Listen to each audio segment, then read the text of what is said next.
Our yoga practice from this place of stillness and corpse or shavasana can also help us not just feel the body and where you're holding tension, if any, but can also really feel the energy of the body, a little more subtle. So just start to pay attention, not just to the body and breath, but feel your energy level.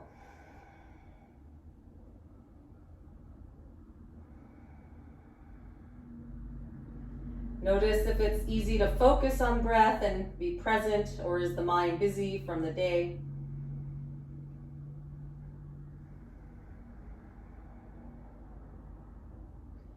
And now transitioning, you don't have to move the body yet or even open the eyes, but we'll transition to a pranayama practice.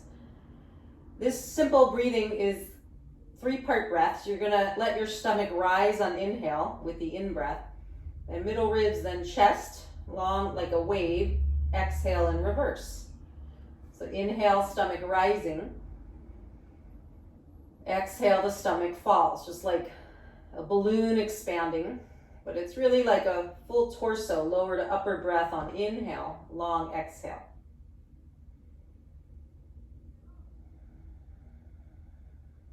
So try on your own. Breath is still in and out through the nose, no strain, very comfortable.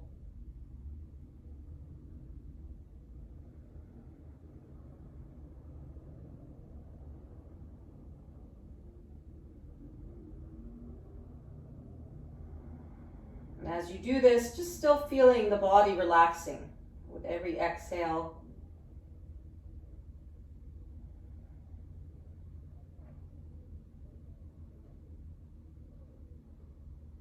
And just try 1 or 2 more rounds.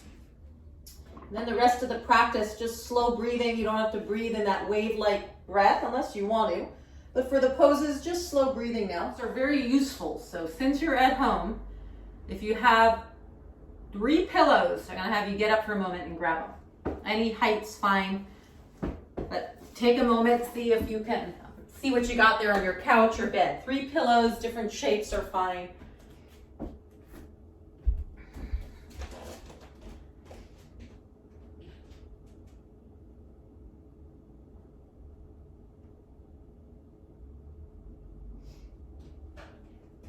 Okay, and if you don't have pillows, you can still do the pose without, but the pillows are very nice because we're gonna actually hold each pose for a few minutes.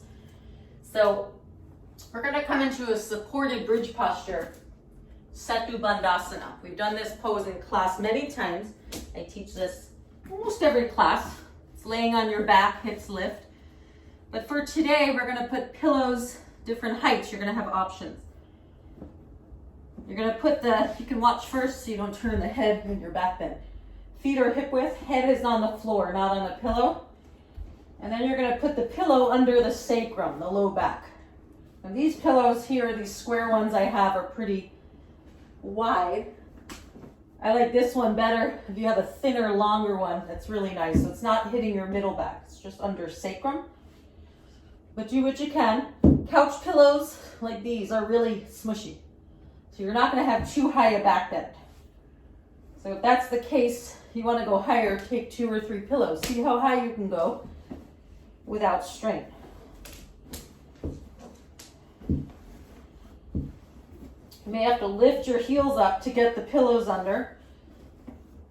And I'm going to use the square ones. So what I'm going to do, because these square ones are thick, I'm going to start it at my sacrum. So it's not touching middle or upper back.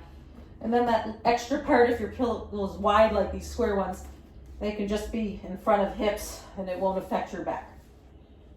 Okay, let your arms relax, let hands not overhead, they're kind of under shoulder area, and then close your eyes. It's a restorative pose. We've done this active bridge, but this one's not using your quads.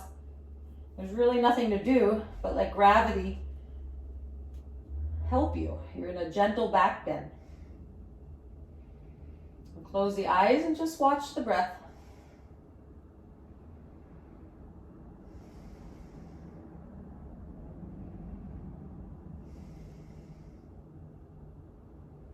See that you're not pressing your neck to the ground, but the middle back of your skull is touching instead.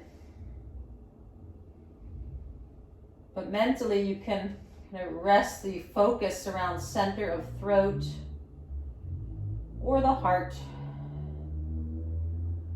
So the chin's not tucked in much, but your kind of mental or visual gaze is imagining going a little down towards throat or heart.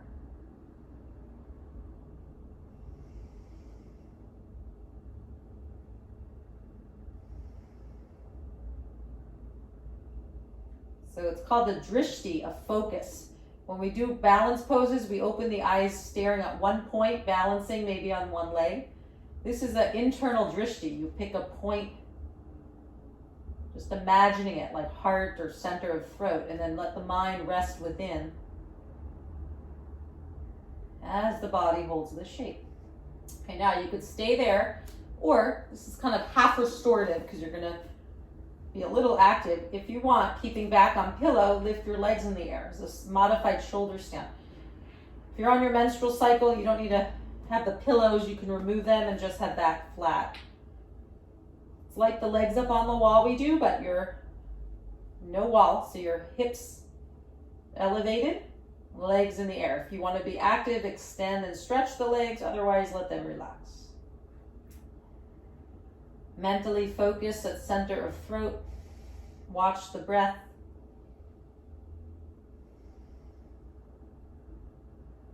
This is good for the heart and your circulation.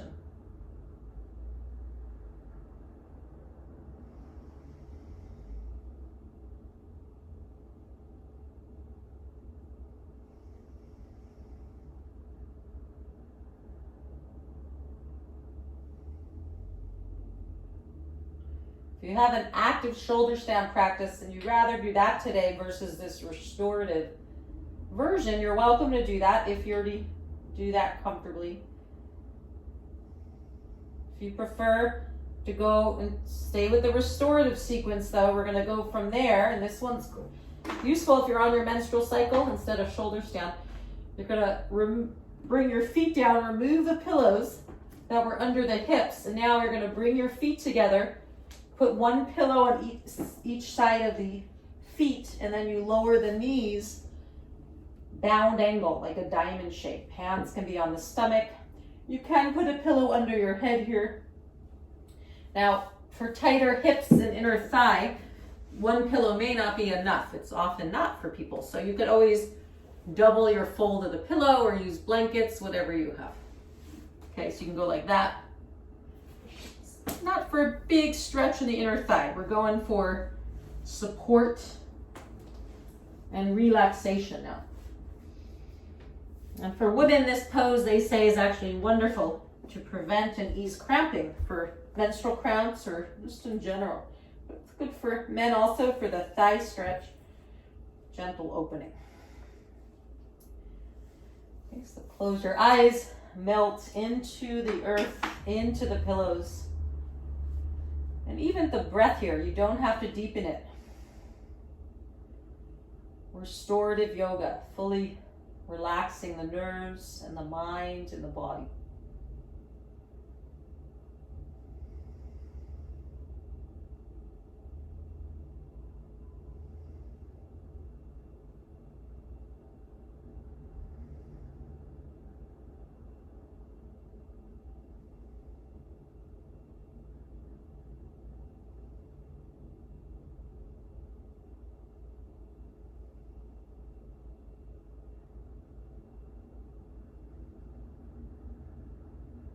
You did that active shoulder stand sequence on your own, which is shoulder stand, maybe fish. You can join in after for this bound angle restorative pose. Supta Baddha Konasana is a Sanskrit, means laying down, bound angle.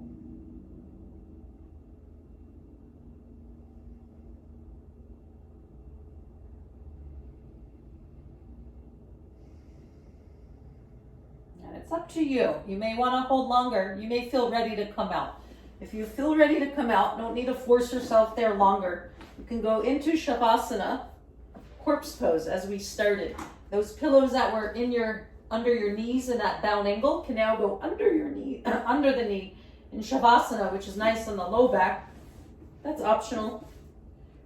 Pillow may be under head. You can get a blanket over you or eye pillow, preparing for final relaxation.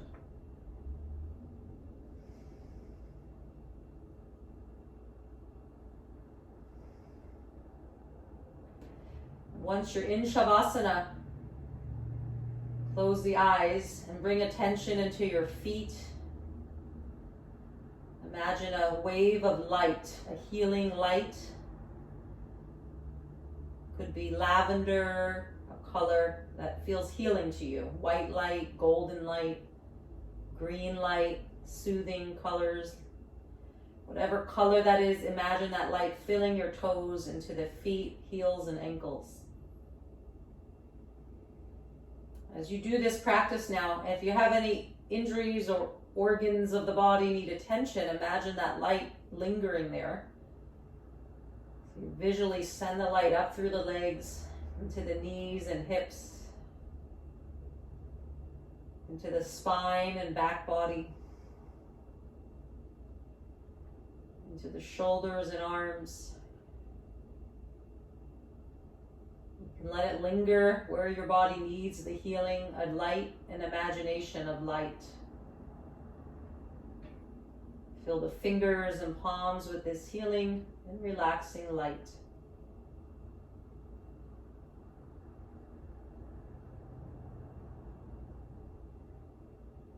Fill the stomach and the digestive organs with this imaginary healing light. Fill the heart and the lungs with light. Imagine the brain and the facial muscles filled with light, healing light. Keep going till you feel the entire body now is nothing but light. Every cell, organ, bone, and muscle filled with harmonious, healing, soothing light.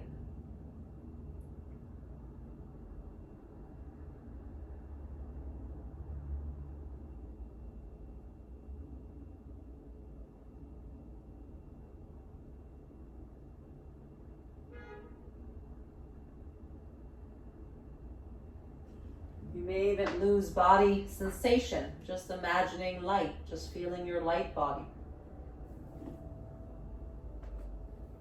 And since you're at home, you're welcome to stay there. If you need healing, emotional, mental, physical, which we all often do just from life, stress, and everything in the world, you can stay there longer. You can even spend 30 minutes there. Yes, 30 minutes in that conscious light visualization. That's for relaxing and healing. But if you just want that hour or so practice today, start to move the body to come out and bend the knees. Take your time, roll to the side, go very slow though. As you come up, you still can imagine this light, this healing light. Just imagine that light's coming with you. It's your own inner imagination to help the body heal. And then we'll return upright to cross-legged seat, easy pose. You can sit on one of those pillows you were on if you like. And then just simply interlock the fingers, rest the hands on the lap, close the eyes. We'll take just a minute meditation of gratitude for Thanksgiving week, but you can do this every day to create positive and joyous feelings in the body and mind. So you just close your eyes. Rest awareness around the heart. That could just be imagining the physical heart, or just bringing attention to center of chest, whatever that means for you. Take some slow, deep breaths. Feel that breath connecting the body and the mind.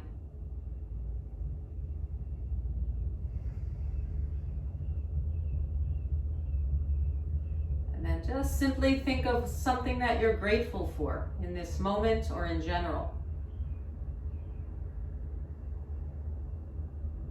It could be simple, like I'm breathing, I'm alive, I had food to eat today.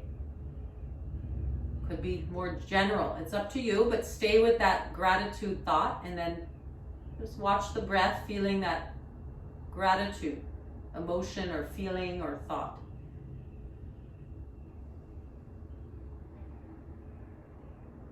And then place one hand on the stomach, one on the upper chest. Continue to generate those conscious feelings of gratitude. You may think of more than one thing, and you can do this for a 30-minute meditation. Just that Thanksgiving morning is very sweet, or even every day, 10, 20, 30 minutes. Just generating joy and gratitude and peace and contentment with our conscious awareness. And then join the palms to prayer, head to the heart, honoring the truth in the heart and the true self. Namaste means my truth honors your truth. We're going to bow forward, yoga mudra. How I end either from cross-legged or sitting on the heels. Hold the wrist, brow point to the earth. And then rising, and namaste.